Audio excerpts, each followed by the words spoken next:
It's a beautiful day in the neighborhood. A beautiful. Where's my sweater? Oh, wait, that's not what this is.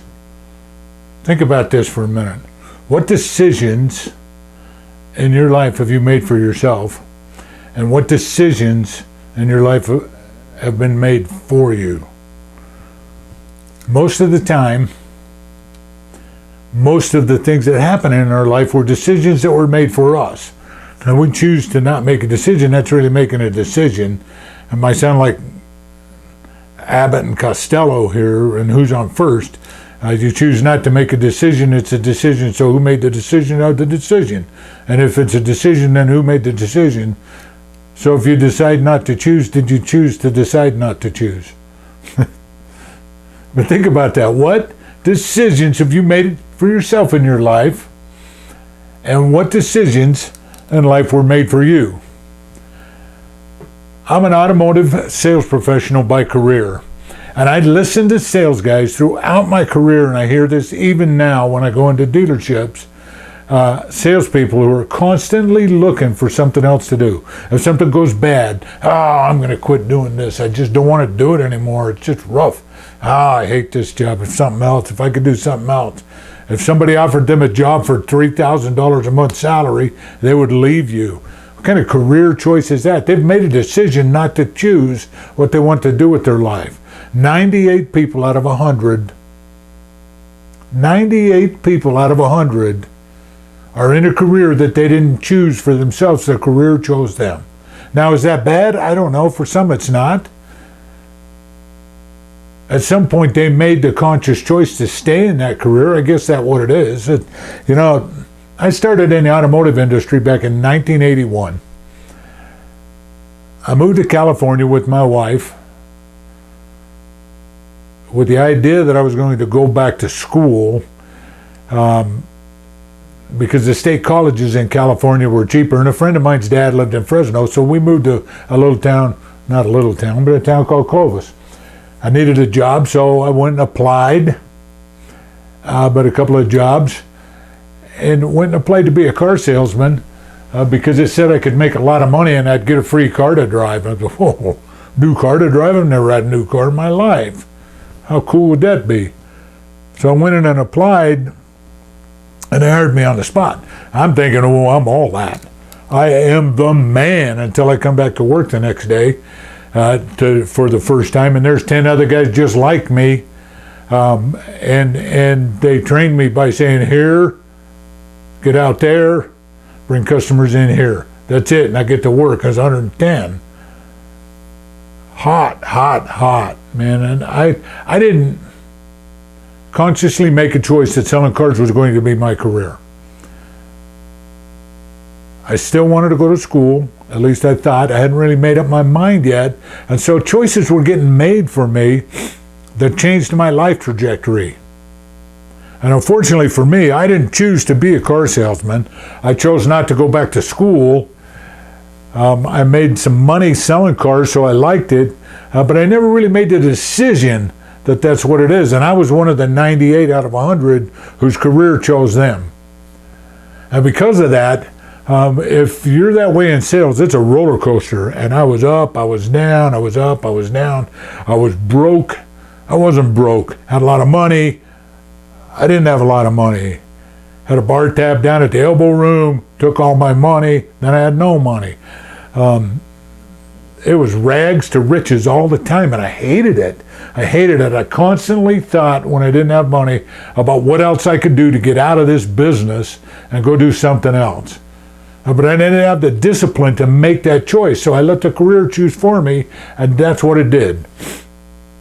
There was a time that I borrowed $1 from about 30 different people. We had 50 salesmen at the time. And I ate for a week and fed myself and my little family for a week on that. I guess you could call that panhandling. I don't know. I mean, I'm not proud of saying that I did that, but because my career chose me, I didn't choose it. That's the way it was. It was a roller coaster. And I didn't consciously make a choice to be broke. I didn't consciously make a choice to have no self-control. I didn't choose to have no self-control. I wanted to have self-control. I didn't choose to have 2 failed marriages. I didn't choose to hitchhike home with a bag of clothes and no money.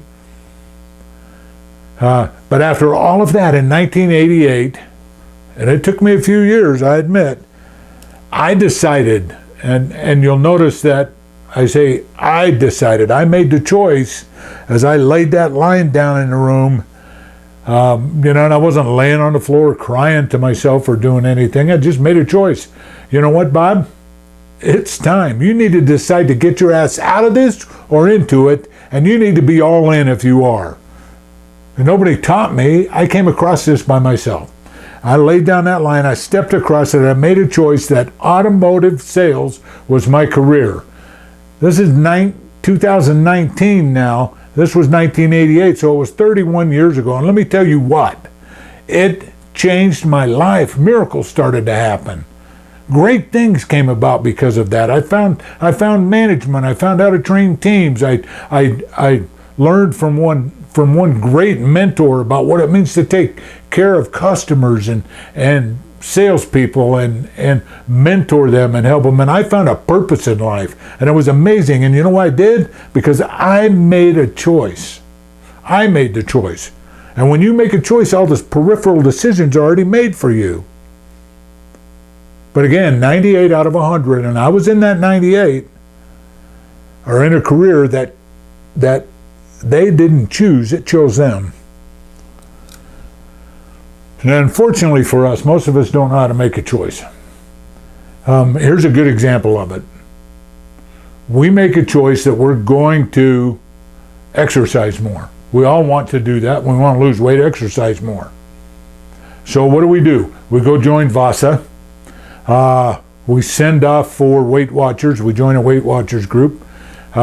We set this audacious, big, hairy goal about what we're going to do and how we're going to work out an hour every day. We're going to get up at 5:30 and go work out for an hour for 5 days a week. So we joined VASA. So we do that, and for a couple of days it's good. But then we have to work till like 11 or 12, and man, getting up at 5:30 is rough. So we think, well, I'm not going to today. Plus I'm sore. I need a break. I need a day off. And so we don't go. And then we don't go. And these setbacks not going make us feel bad about ourselves, and we feel like a loser and a failure, and we're the only ones who are that way. So we quit. Now there's a scientific term for this. It's called cognitive dissonance. All the experts out there make it sound so easy to accomplish what we want. Why is the ratio so high? Again, the answer to that is easy. We don't know how to make the decisions, the small decisions, the decisions so that down the road we can accomplish that and say we exercise more. Changing your life is a long process. Most of us do want to change. But we say we want to eat healthier. Then we come into work and there's that pack of donuts there and we're like, well, I can eat just one. One isn't going to hurt me. We justify it. Or we rationalize it out by saying, well, donuts aren't really a sugar treat. Or we say, okay, well, I'll spend 20 minutes more on a treadmill. And so we end up justifying it, and we eat the donut, and then we feel bad, so we quit. I've been to a lot of seminars in my life, and they always make it sound like it is so easy to succeed as a salesperson, and yet so few of us do. 10 to 20% of the salespeople in this business make 80% of the money. Why is that? The same reason that 98 out of 100 people did not choose their career, it chose them. Here's the way it usually goes. We join Weight Watchers, the gym, VASA, whatever it is, and then we skip, quit. Why? Because we feel bad and we don't like that. We want to go away from that. We feel like a loser. So if we don't do it, if we say we're not doing that anymore, we don't have to feel like a loser. Here's the deal. Jim Rohn put it very well, and this goes off on a little bit of a tangent. Don't try to do it all at once. You know, start by just eating an apple a day. You want to eat better? Eat an apple tomorrow. You want to eat better? Eat an apple the next day and the next day.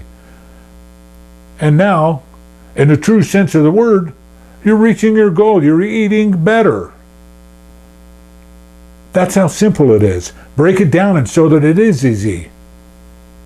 You know, we always quit because it makes us feel bad to fail. Instagram's a good example of this. You see what people put on there. I've watched girls take 50, 60 pictures out in public to try and get that one perfect shot.